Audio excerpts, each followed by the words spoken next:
Hello, everybody. Welcome to Office Hours FM, episode number 60. I am your host, Carrie Dills, and having with one, trying to think at, well, her name is Rachel Carden, but I'm trying to think of how to introduce you. She's an huge Alabama fan. She has an amazing hair flip technique that we're going to go over. We'll cover that later. She's passionate about education and accessibility, and oh my gosh, we have so many things to talk about today. Before we officially dive in, I wanted to thank our show sponsors, Manage WP, the one-stop shop for managing all of your WordPress dashboards in a single spot. You can learn more about them over at managewp.com. And wait for it. Between the two sponsor reads. It's like I only have enough breath to do one or something. Need to work on that. Anyhow, second sponsor of the day is the Utility Pro theme, a fully accessible translation-ready theme for the Genesis framework. You can learn more about that over at store.carriedills.com. And yes, I sponsor myself. If you have questions today for Rachel, you can ask them by Office FM, or if you're watching over on Google Plus, just do the Google Hangout. And with that, let's not waste any more time. Rachel, how the heck are you? I'm great. How are you? Doing good, doing good. Okay, so in the pre-show, you did this amazing hair flip, and I have to ask, like, is that something that you do before you present? Is it just sort of like, okay, I've got my lucky socks on, I've done my special hair flip? Is there significance there? Very much so. It has magical powers. My hair, it's it's like it is my lucky charm. It's big, it's curly, I have lots of it, it's poofy. And I realize if I give it an extra flip, you gotta do this, then it just makes everything better. So I did that for I'm so going to make an animated GIF out of that and turn it into a meme of some sort. If somebody's listening to this and has that skill set right now, and you can crank out that meme before the episode is over, you just get major bonus points. Okay, so hello, Rachel. Okay. Sorry, Jackie commented on Twitter that there were some Wi-Fi issues cutting in and out. I don't know about that. Hopefully we're on the actual air now. But okay, so Rachel, I first came across you because you wrote this really awesome plugin called CPT Onomies that basically lets you marry two post types and treat them like it was a taxonomy. So the thing is quite clever, CPT Omnis. And I reached out to you for support. You were super friendly and helpful. And of course, your website is beautifully documented. And so anyways, that was sort of my first encounter with you on the web. I've stalked you ever since. And yeah, so thanks for taking the time to come on the show today. But tell everybody, give a little introduction for those who haven't had the pleasure of meeting you. Tell us who you are and what you do, and maybe even how what you do on Monday is going to be different from what you do today. Well, hi, my name is Rachel Carden. I am what I usually refer to as a higher education web developer. I work at the University of Alabama in Tuscaloosa, Alabama. I'm originally from Alabama. I've lived here all my life. I was born and raised in Montgomery, Alabama, and I came here to school and pretty much kind of been here ever since. This is my third university. I actually started out at a small university in Mississippi called Mississippi University for Women, which is about an hour west of here. And then I moved over to Samford University, which is in Birmingham, Alabama. And that's pretty much where I got started with web in higher ed. At the first university, I was just a graphic designer. And so then I like to tell people I got called home to Alabama and started working here in January of 2011. So I've been here a little over 4 years. And this job that I will be ending tomorrow, will be staying here, is the reason I started in WordPress. Because actually when I was interviewing for the job, that was pretty much a job requirement, was to know, or at least to learn and use WordPress. And at the time I had barely touched it. I think I had interacted with like one site and like helped fix some kind of blog issue somebody was having. But other than that, I hadn't used it. At the previous school where I was at, we used the CMS called Ektron. I don't know if anyone's ever heard of it. Ektron, Ektron. It was a doozy of a CMS. It actually used ASP.NET. I did get to go to a cool conference that they had. They had like a big, like it was the Ektron conference. And it was at Orlando at Universal Studios, and it was really nice and all that stuff. So I did get that, at least I got that out of it. So I came here and I took this job, and so within about 6 months, I learned WordPress, figured out the multi-site, launched a multi-site network, and then on top of all that, redesigned this major website and then like 7 of its like sub-sites all in this network in about 6 months. So that was a crazy ordeal. All by myself. I'm a one-man team, so I'm the designer, I'm the developer, put together. I do have help with content at least. So there's that, but I do everything else. And so it's a lot of fun, I'll say that. It's a lot of work, but it's a lot of fun. So you must be very, very tired. You have no idea. But I love it. I love what I do, and I love being a part of higher ed. It's just this whole different world. It's a different, it's just one big community. Like I like to think, I always say I'm part of the WordPress community, and I'm part of the higher ed web community. And I'm actually at the moment planning a higher ed web conference here at Alabama on June 29th and 30th, which is called High Ed Web Alabama. There's an organization called High Ed Web. It's a national organization for higher education web professionals. And so we're hosting a small regional conference. So cool. Yeah, so that's exciting. So I guess back to all that. I currently work for the College of Engineering here, and I'm their web person. But tomorrow is my last day, and I'm moving just to a different department on campus. And starting Monday, I'll be the web person for our Division of Student Affairs.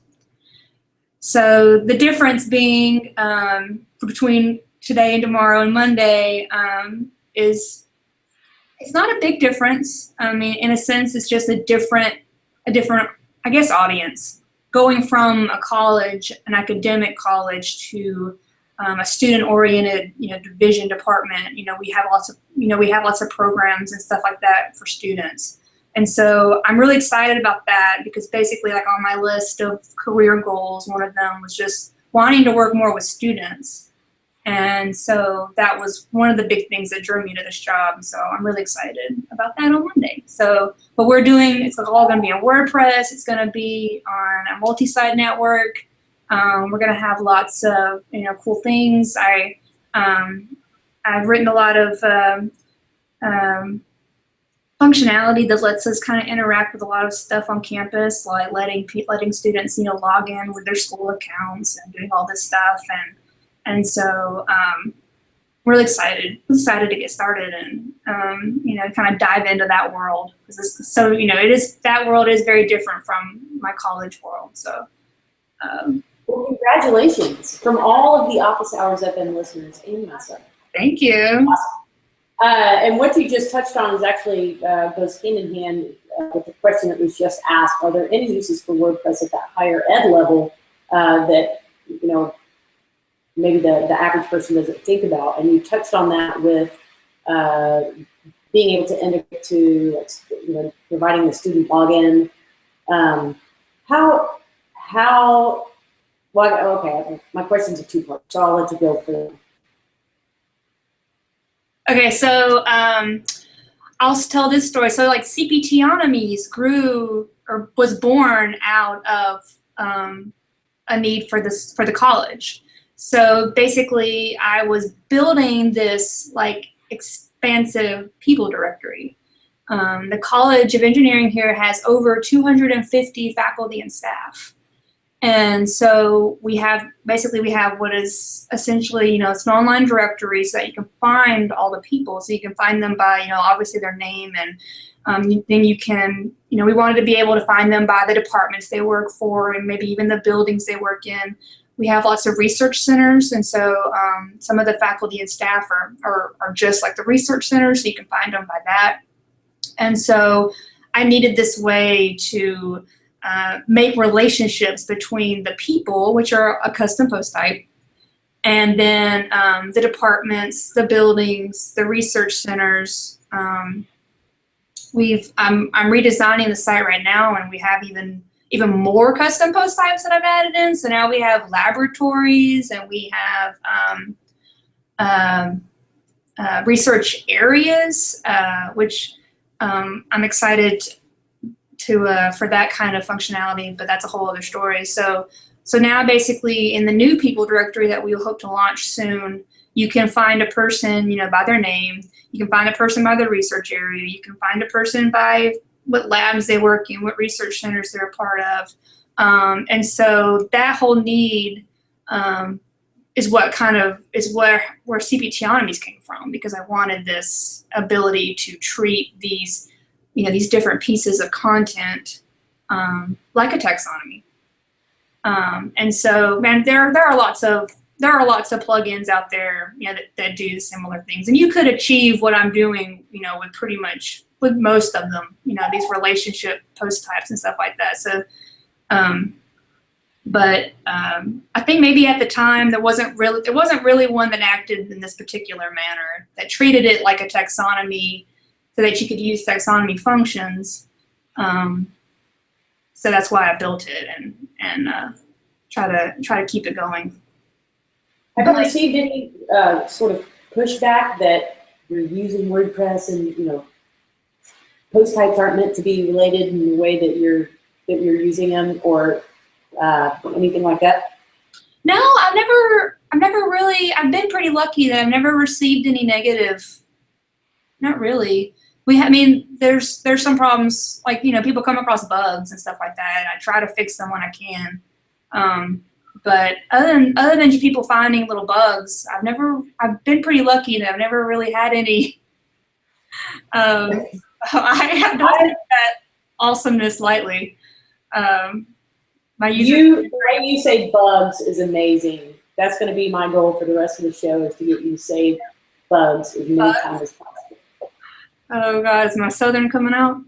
Oh, I like it when Southern comes out to play. So a follow-up question to that last one: how do you manage user roles and security? So I am a power user when it comes to user roles. I'm a big fan of Justin Tadlock's members plugin, and I use that like nothing else. And so basically every time I create a site, I go in and I strip out everyone's capabilities, and then I pretty much only add what they need when they need it. So it's maybe a little bit more work than giving everybody giving everyone access to everything and then having to tame it down. But it goes a long way in keeping people from doing things that I don't want them to do. And so I create user roles. Using that plugin, you can create custom user roles. So like the guy that I work with, he's the director of PR, and so his user role is literally called director of PR. And so then I can go in and only give him very specific. He can do most things, but he doesn't really know code and stuff like that. He'd rather not have access to something than take the risk of messing it up. And sure. so out of all the people, he has the most. But like faculty and stuff, if they're going in, they usually have one specific purpose or one specific thing that they only need to do. So then I set them up a user role and, only give them those one or two capabilities. Other tools for that, I pretty much just use the members plugin. That really lets me customize all the capabilities and user roles, and it's pretty handy. I've never really had a problem, I think, with it. So I've been using it now for the 4 years. Security-wise, I use limit login attempts, and that seems to cover most of our problems. I will say, I've been looking recently into maybe, using some more, maybe upping the security a little bit. But honestly, like I've used that plugin and only that plugin on this huge multi-site, network for 4.5 years, and I've never had a problem. Knock on wood. Yeah. But I mean, with that said, I am constantly like managing this environment, and I'm constantly in there looking at things, and there are problems. We have problems on campus, with I guess security issues, and like 99% of the time, it's because it's this website that was built and then ignored and never updated. And then, some person's come across it and hacked into it because it's 3 years old and the plugins haven't been touched or updated. And so that's really, I mean, if you keep up to date and you keep your plugins up to date, you're using reputable plugins, and I myself am building, probably 70%, if not more, of the code on the network. And so that goes a long way too. But I hope that answers. So it sounds like there's some single installations in addition to the multi-site installs? We have a couple. I've recently started creating some site/environments that needed to be really secure. They were housing like really secure information, or at least more secure information. And so we've started, because the current website isn't on a secure environment, the new one will be. We started kind of making new ones, and so it's another kind of cool WordPress use that I've been working on, which is kind of neat, is that I've been building this access control request system. And I imagine that term is used outside higher ed, but it's kind of like... It sounds pretty awesome. I mean, the basic premise is that if you need access to a door on campus, so for an office or a lab or something like that, you have to request access control, and then you get approved, and then then you obviously get access. And on campus, like on a campus, it's probably a little different than most places in the sense that obviously there are lots of buildings, and we don't really have keys. Like we have ID cards for at least the outside doors. So it's like you can only get access to certain buildings. So like during the day, my building's open to everyone. I work in the main administration building, but after a certain hour, like I don't know what time it is, maybe 6 or 7, you have to have access with your card. And so I'd walk up and swipe. And so this kind of system is for that. And I've been building it for the college. They have like, I don't know, 6, 7 buildings, and they're big, expensive like research buildings, and so obviously they have to limit access to rooms and stuff like that. So the way the system works, it's a WordPress. It's really cool. I've been using advanced custom fields to make this like complex, form environment in the back end. Then on the front end, I've been using Gravity Forms, and so I built this plugin that lets you do single sign-on into WordPress with our campus's authentication system, which we call MyBama, or really MyBama is more than that, but you have a MyBama username and password, and that's pretty much your keys to the kingdom around here. You use that to log into everything. And so, MyBama.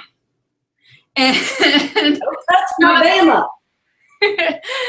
If anyone's familiar with higher ed, you have like your banner system, your portal in a sense, and that's what ours is called. It's called MyBama. And MyBama, a little tight. And so this plugin lets you use your MyBama login to log into WordPress, which is cool. So that way, we don't have to give people 40 bajillion logins. And so you log into the system with that, and you fill out this form, and it does a lot of crazy things. And so it's really cool, and I'm proud of it, and it's been a lot of fun to work on. So that's kind of another extreme use case for higher ed. there's lots of fun.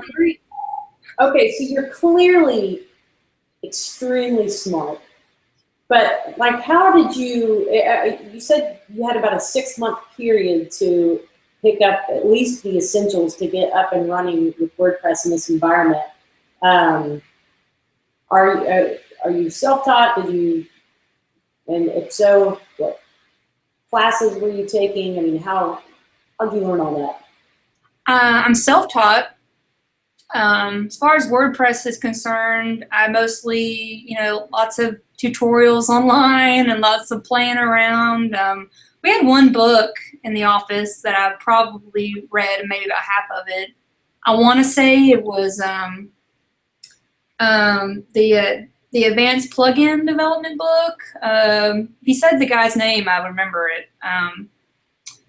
It's pretty fairly popular. I think they have their own version, like 2 or 3 now. I don't know. I don't know why that's not ringing a bell. I could look it up, but I probably read a good bit of that to kind of help with some beginning plugin development and stuff like that. It's what I churned out in that 6 months was nowhere near perfect WordPress setup, whatever, but it worked and it got the job done, and then you spend the next little bit of time trying to perfect it and make it better. And so that's what's been kind of exciting about the redesign right now, is that I've been able to take, you take all these lessons that I've learned over the past 4 years, and I can do it right this time around. So there's some stuff on our current site that's just broken, and I'm like, it's broken from an admin front end sense that my colleague can't do, and every time I have to go into the database and just fix it, because it's not worth the time it would take for me to figure out how to go in and fix it. I'm like, you just got to hold on to the new site. That thing is broken. It's not going to be fixed. But as far as anything else like programming, I minored in computer science. When I was growing up and kind of getting into high school, I realized I wanted to design. And then closer to college, I started playing around with websites and realized that I liked the programming aspect of it.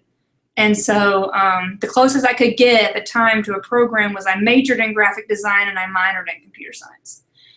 And so, and then I taught myself the rest. But mostly, the internet's awesome. I'm always telling people, Google is your best friend. I taught a class last summer to these high school students as a web design class. And I pretty much reiterated over and over again that if you don't know the answer, then just Google it. And be as keywordy as possible and just ask Google, and you'll most likely find the tutorial that will help you out. And so it was awesome, because by the end of it was this 5-session thing, they would start, somebody would raise their hand and ask a question, and some other kid would be like, just go to Google. And so that was like, yes. But mostly self-taught and just playing around, trial and error, make mistakes and, play around and just, do stuff. It's funny, I do personal training, and my trainer was telling me how, bored he is. He's like, when I'm not here, I'm just so bored, and I was like, well, you should try to, pick up some kind of hobby or some kind of, what another friend of mine likes to call side hustles. You should find a side hustle yes, that's a whole other story. And he gave a TED talk about it in April. So, whatever. And so we started talking, and he tells me that when he was in college, he took a web design class and he liked it. So I'm telling him, well, you should pick that up. That would be a great thing you can do on the side. You can play around, you can make stuff. Maybe eventually you can, have a side gig and make money off of it. And so when I was trying to give him tips for how to get started, I was just like, find a project or a problem or just something you want to exist, and then just try to make it, and the internet's there to help you, and, there's no problem in messing up and not doing it right the first time. And so you just that trial and error process, and that's the fun part, because you're playing around with these ideas and these tools, and then when you see them finally happen, you get all geeky and nerd out a little bit, and that was also the fun part of that high school, teaching those high school kids. Once they they got their web page made and it got up and it worked and they could play around with it and see it changing, they would just get so excited. And so that was a lot of fun. I'd love to do that again. We just set up the perfect segue, and so thank you for really doing my job for me. So you recently spoke on LoopConf, really about that. So getting your code out there and not being afraid to or timid about showing it off. Can you share a little bit with Office Hours FM listeners? Yeah, that was a great experience. I'd highly recommend LoopConf. So they're going to have it again next year. This was the first year. And so I submitted this idea back in fall of last year. And the title of my talk was You Are Not Your Code, How to Share Your Work Without Fear. And it was a lot about this. Basically, the base of it was discussing imposter syndrome. And I don't know how many of our listeners kind of know what imposter syndrome is or deal with it. But it is this fear and this anxiety that a lot of people, not just developers, deal with, that they feel like they don't belong. People don't know what they're talking about. It's that notion of like, no matter what you do, your stuff isn't good enough. And yeah, selling yourself way short. Yes, that's a great way. You're selling yourself horribly short, and almost kind of putting everyone else, kind of raising everybody else up a little too high, because you think so little of yourself. And so I kind of start the talking about the fact that sharing code is awesome, and that a lot of us really wouldn't be here and really wouldn't be doing our jobs if it weren't for people sharing their code on the internet. Those were pretty much our only resources, for a long time. There were maybe a few classes and stuff like that, but I mean, you figured things out because you went online and you found where people blogged about it, or you found websites and looked at the code, or stuff like that. And so that's how I learned. And so, but for some people, or for a good bit of people, sharing your code is easy. Maybe you're a little doubtful, you read it over a few times and then you publish and you're good to go. But for a lot of people, sharing your code, or basically for a lot of people, they have real anxiety fears that hold them back from not just sharing their code, but putting themselves out there and trying new things, or maybe applying for that job, or stuff like that. And so I talked a lot about that and kind of how to overcome it, or some helpful tips. You can find the talk online at loopconf.io/talks. They just put that up earlier if you want to go watch it. But so I guess some of the big bullet points were: don't take yourself so seriously, embrace mistakes as a way of learning, and not all code becomes bad code. So and don't let that hold you back. Be open to criticism as a way of learning, but also on the other end, everyone should be constructive in their criticism. That a lot of people are afraid they're going to put something out there and then someone's going to make fun of it, or but a lot of it is just, a lot of us are quick to kind of judge code, and we don't really know what's going on. We don't know how old that code is. We don't know what the situation was. We don't know what that person was doing. We don't know. And so who are we to just jump on their code and just, bash it? And, if you're not going to say something constructive, then, what's the point of saying anything at all? You're not helping the situation. So there's a lot of stuff like that. And surround yourself. I said, surround yourself with awesome. Surround yourself with, people that are going to encourage you, with mentors, people that will, help you grow as a developer. Trying to think of, there was like 2 other bullet points, and but you can go watch the talk and let me know what you think. And I say that I just tweeted out the link to that.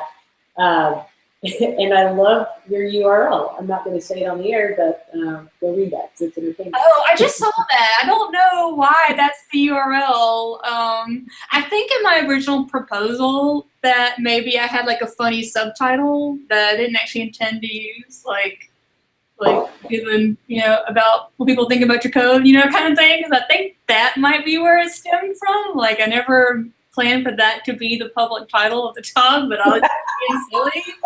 And so now that's the URL. So thanks, Ryan, for thank Ryan Sullivan for that. Yeah, or Rob. I don't know who's maintaining that site. Oh, I don't know. I just assume it's Ryan. I don't know. But so yeah, I noticed that earlier when they made their little talks page. I was like, oh crap. Awesome stuff. I appreciate the little inspiration hour going on.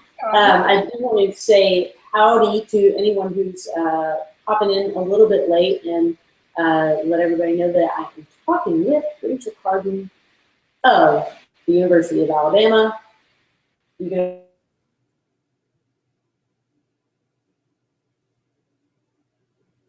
let that go. You froze up. Yeah, you froze up on me. Okay. Well, I was trying to do the roll tide thing, but I don't know exactly how it's supposed to sound. So. Oh, just roll tide. Oh, well, all right. Okay, roll tide. Roll tide. Yes, and if you have questions for Rachel, you can use the hashtag OfficeFM to get those in.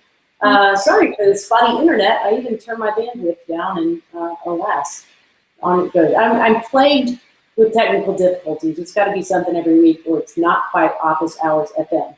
But I'm just trying to reflect the reality that is all of our lives in the office. Nothing goes right all of the time. Hashtag truth. Rachel, what's that? Hashtag truth. I wanted to shift gears a little bit and share with listeners a conversation, or maybe a continuation of a conversation that you and I have had recently about accessibility. And can you kind of frame that in context of being at a U.S. university in terms of both your legal obligations and how that plays out in reality? So accessibility is obviously important and obviously very much needed. But in the world of higher ed, it kind of goes the extra mile because, or at least most of us, in the sense that we are a state-funded organization. And so therefore, we are required by law to be accessible. I believe we are required to follow the WCAG, always never sure how to say that acronym, WCAG 2.0, I believe. And so it's obviously even more important to us. And so it's interesting on campus because it's not just web. There's lots of accessibility needs that fall outside our jurisdiction. Being able to get into buildings and stuff like that. But there's also general technology accessibility because it's not just like, for example, a big one would be videos. But it's not just videos on the web. It's or I guess videos on like a front end website. But it's also they record lectures, and so the lectures have to be captioned, or else they can't be shared.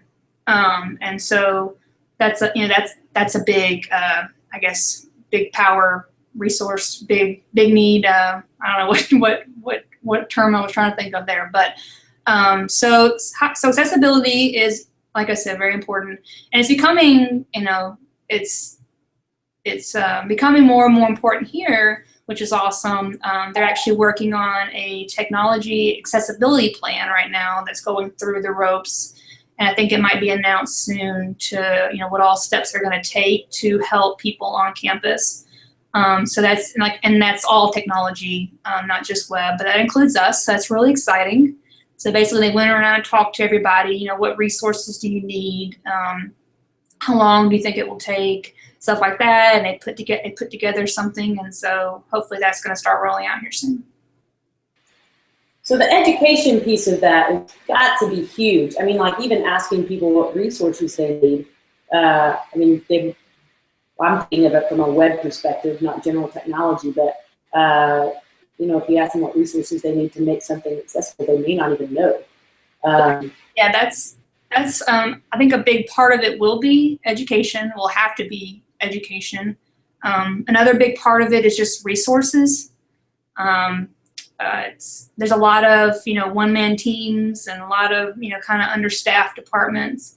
There are some departments on campus that don't even have a web person, much less someone who could handle all the accessibility needs for the website.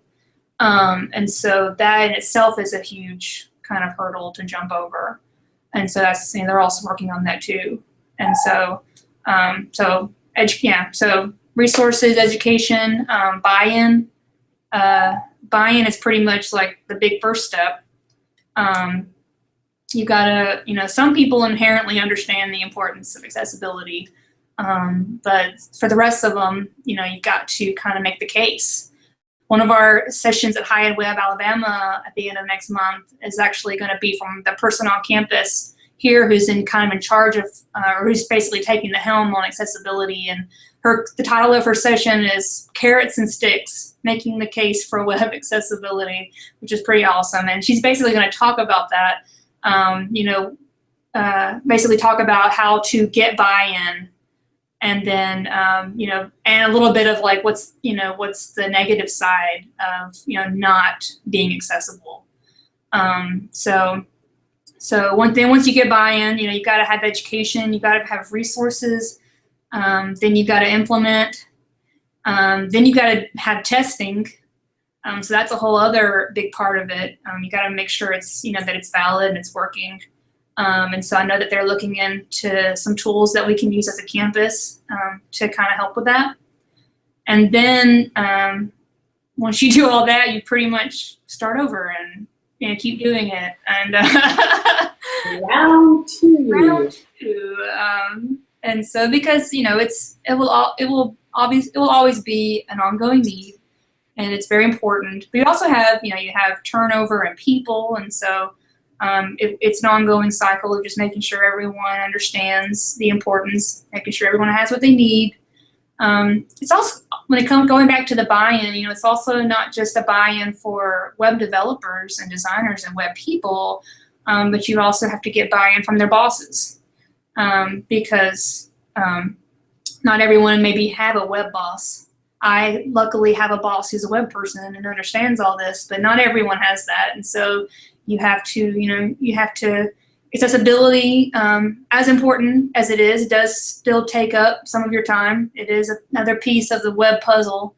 And so, you know, some bosses, you know, have to understand that, you know, I'm working on this because of this, and it's important, and it's, you know, maybe it's taking up 20% of my time, but it's an important 20% of my time. And so, you know, there's that too. So there's an administration buy-in as well as a general web professional.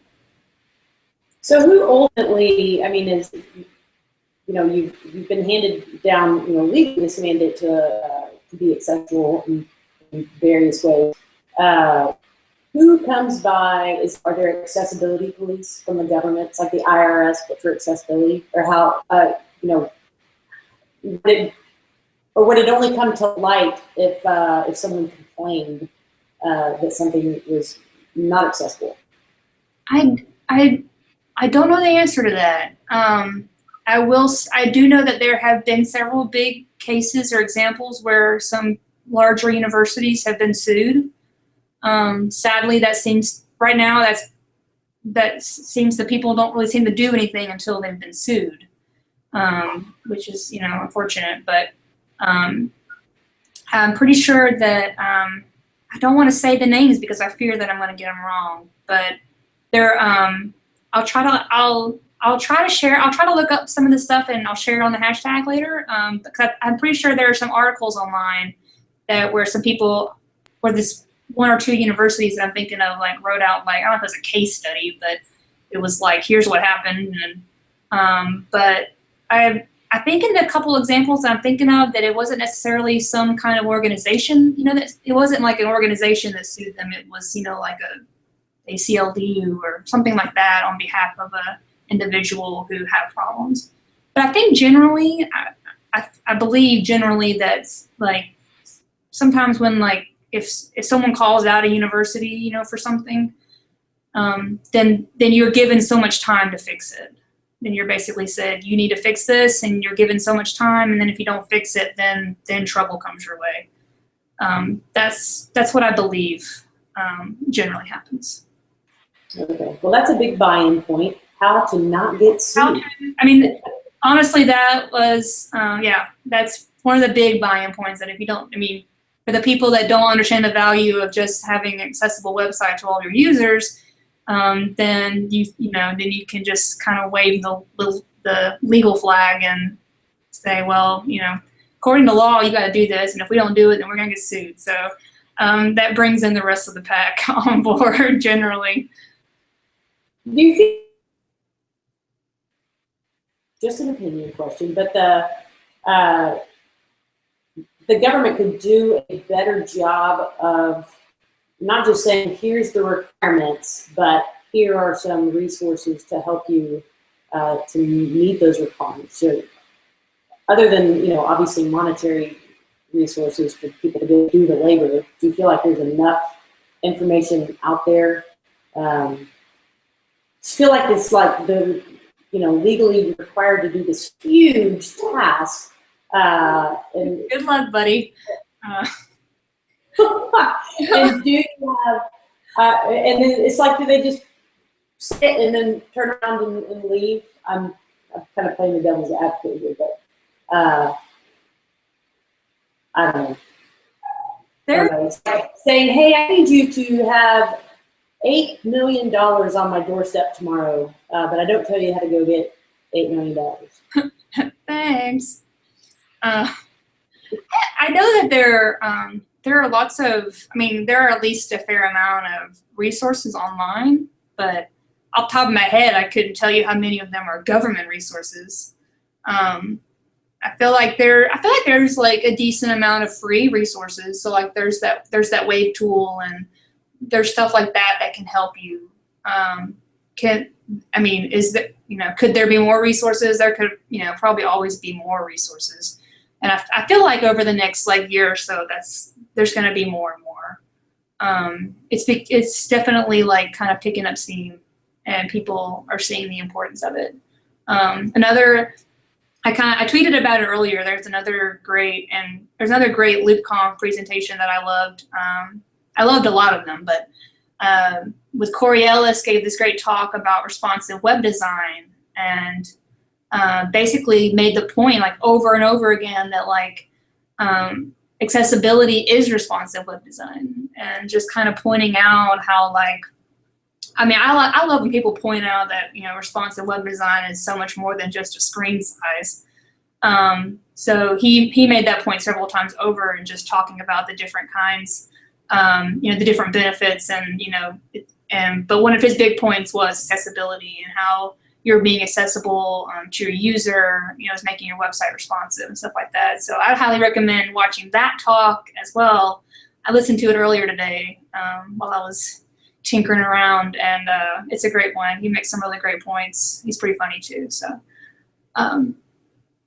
I forget what the point of me saying all that was, but I hope.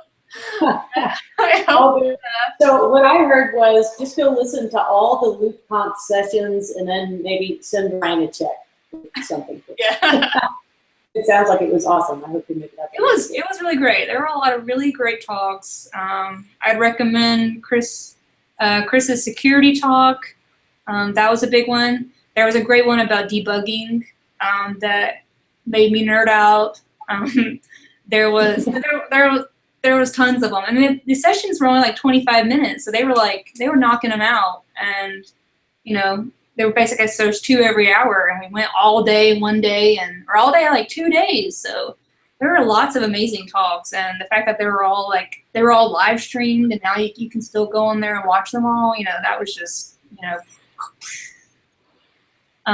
So I would highly recommend I like to just play stuff and then while I work, so, play in the background and, so you can, still get work done. But I'd highly recommend that. Check them out. It's pretty cool. Awesome. Well, let's ratchet this back down to, talking about accessibility sort of at the higher ed level.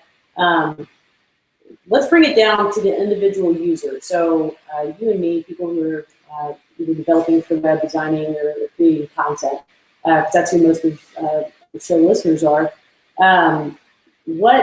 Do you have any specific tools you would recommend for managing accessibility in WordPress, or what would you say to folks like me?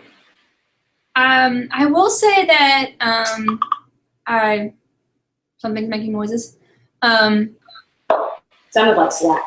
I think it was Slack. I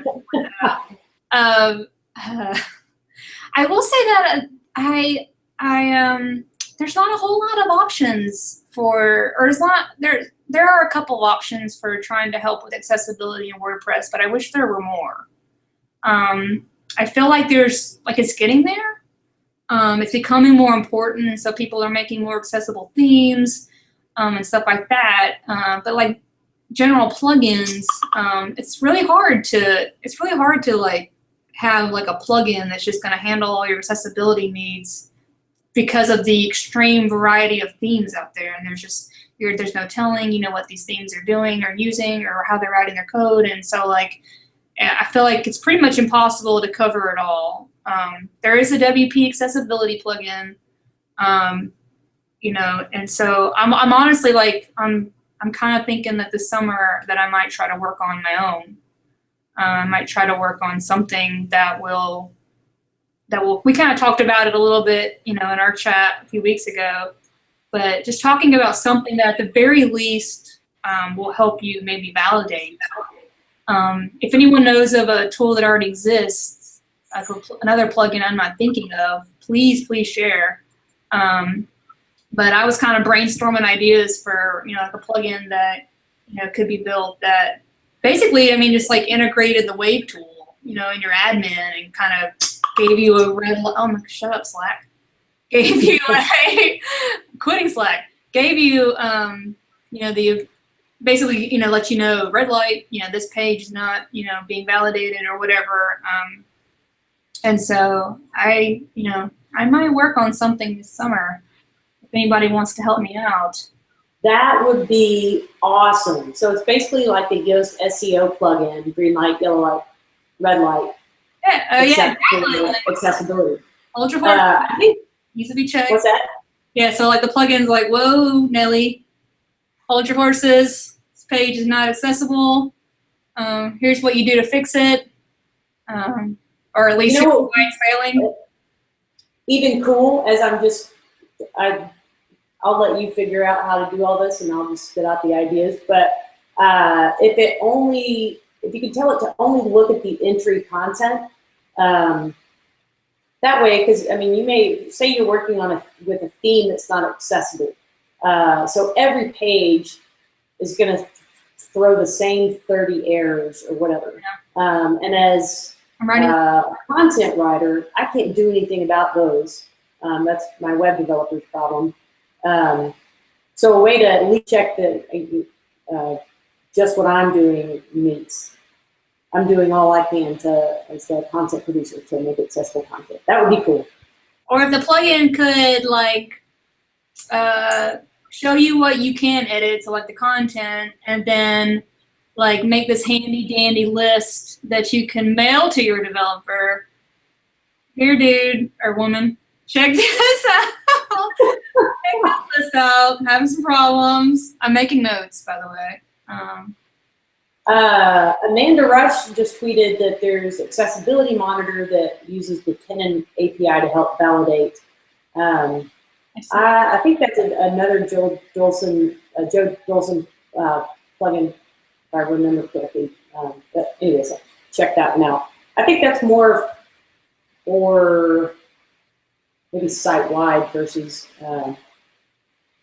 individual post or page content, but I'm honestly not sure. Check that one out. All right. Well, we've got about 10 minutes left here together. So if you have questions for Rachel, and boy, we've covered all kinds of bases. We've talked higher ed. We've talked a little bit about custom post types, a little bit. I'm reading over the hashtag right now. Oh yeah. So yeah, hashtag Office FM if you want to slip in a question under the wire there. We did have a question earlier from Leonica back on the topic of custom post types. And if someone was kind of brand new to the concept of working with post types, what would you recommend as a learning resource? That's a good question. It's been a long time since I've kind of figured it out. I know that there's tons of tutorials. I'm pretty sure Justin Tadlock has a pretty good one. Custom post types can be a little crazy to wrap your head around at first, but then once the light bulb comes on, like you realize all the cool stuff you can do with it and how crazy you can get. I've gotten pretty crazy. So they're like, I think you're right. I think it is. I think Tadlock does have. I think he it's has an older article, but really good. I'll try to get the link to that so I can post it. I'll try to find one. There are tons. It's just, weeding out the good ones from the not so great ones. But I'll find one and I'll share it on the hashtag. All right. We have a burning question from Jackie, and I know I've got a lot of Genesis Framework fans that listen to this show. Do you use Genesis? Do I use I do not. Well, I have one. I do a little bit of freelance work, and I do have one client that uses it. But from what I do with them, it's mostly I made a plugin for them, and I don't really interact with the theme all that much. So I have very little Genesis experience. For our website, I pretty much made my own framework, but it's built off of Foundation, which is not a WordPress theme, thing. I use that as like the underlying skeleton, and then I made my own WordPress framework.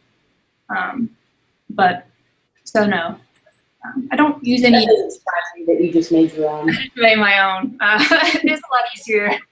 It's a lot more, I do a lot of I'm a power hacker, I guess you could say, and so yeah, it's a lot easier in my world to just make my own.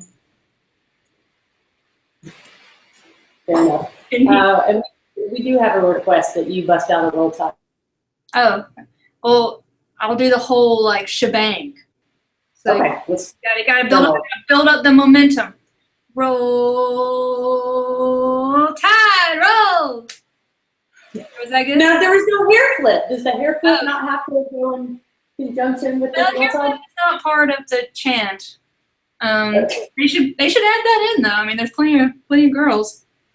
Roll, I love that. You really, you were winding up and came at that song. So thanks, Paul. That one was for you. You gotta deal with all this hair in the southern heat. You might as well be good for something. That's what I'm talking about. I just keep mine in a perpetual ponytail because I'm too lazy to do much else. I feel you. Oh well, another benefit of working from home. Although I do a video podcast, so it probably wouldn't hurt me to comb my hair every now and then. But. Okay, so as we're wrapping up, do you have any just tools, something publicly available that you haven't built for yourself that only you can? No, I'm just kidding. But something out there that listeners might enjoy in terms of either a productivity tool, a developer tool, just something you've fallen in love with recently. Let's see, for a developer tool. I'm big into PHP Storm. Use that and learned something at LoopConf about debugging in it, which kind of blew my mind and was pretty cool. So I'm excited to use that. Productivity wise, I'm like hardcore on the to-do lists. and I'm on this like lifelong search and mission to like find the perfect to-do list integration, and I've yet to find it.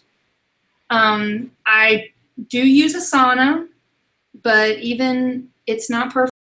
Like literally, like I change every month. So like last week I started just going back to the reminders app on my Mac and just using that because that was like, that was the easiest and the quickest thing to pull up and use. But like I try everything. So if y'all want to like recommend some task management, because I'm all about like, my brain works in this horrible way in the sense that like my short-term memory sucks. And so the second I think of something, I have to write it down. So that's why, I'm sitting here making all these notes. Have you tried Todoist? I think I maybe tried that out for like a short instance. I'll have to look at it again. Todoist. I like in Asana that you can send an email and that makes the task, but then it doesn't remind, like I need serious reminding. So like it doesn't remind me enough. Like it only sends out an email, and I get enough emails. I don't want another email. Give Todoist another whirl, and it also integrates with Zapier, so you can do some interesting cross communications. Asana might be on.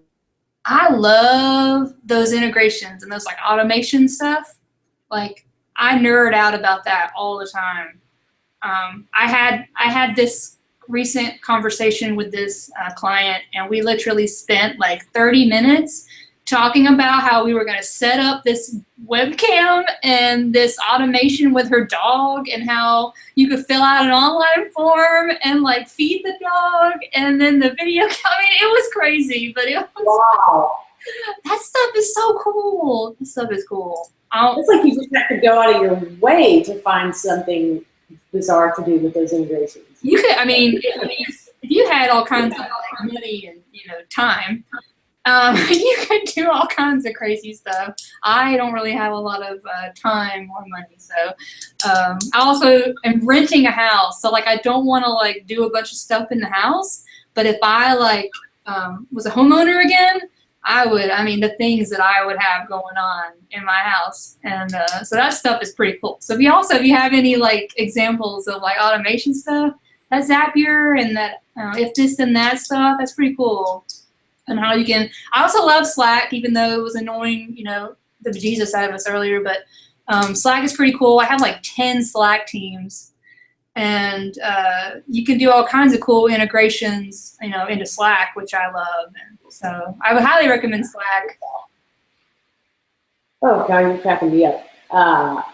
Okay, so you just gave me an idea. So to listeners, I give you the challenge. If you're using either Zapier or if this then that, write up a blog post on maybe one or two of your favorite integrations or uses that you have for that, and then come share it on a hashtag, and we'll get some ideas of how everybody is using those to make life just a little bit easier or fun in the case of feeding your dog with an online form.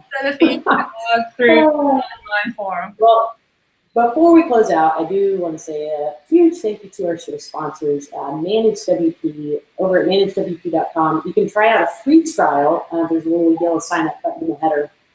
And try them out. You can basically add any WordPress sites that you want to it, and then manage those sites from the single dashboard. So running all your updates, doing a database optimization, doing backups, automated, all that. It's cool stuff.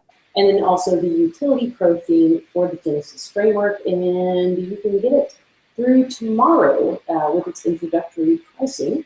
You can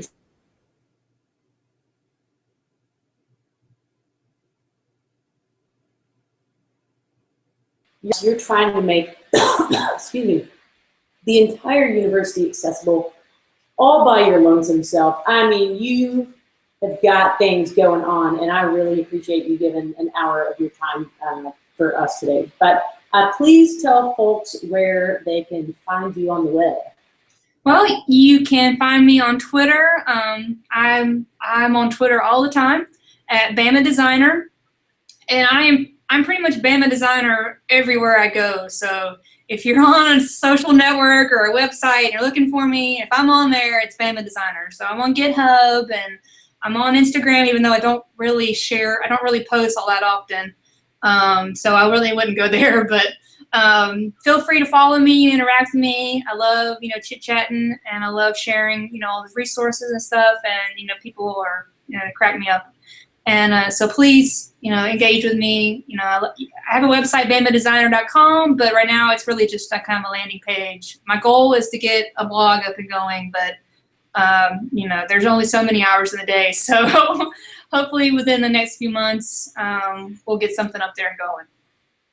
Maybe you could write a plugin that adds like 1 hour to your day. Yeah. Oh man. Oh, ideas. Put that on your to-do list. All right, guys. Thanks to everybody for tuning in. You can catch the replay of this episode over at officehours.fm. You can sign up for reminders, one little reminder each week for the show at officehours.fm/subscribe, which I just found out this week went to a 404, so that was hugely embarrassing. Yeah, I just come on, I tell on this. You tune in and ask questions. Appreciate you as always, and we'll see you next week. Bye.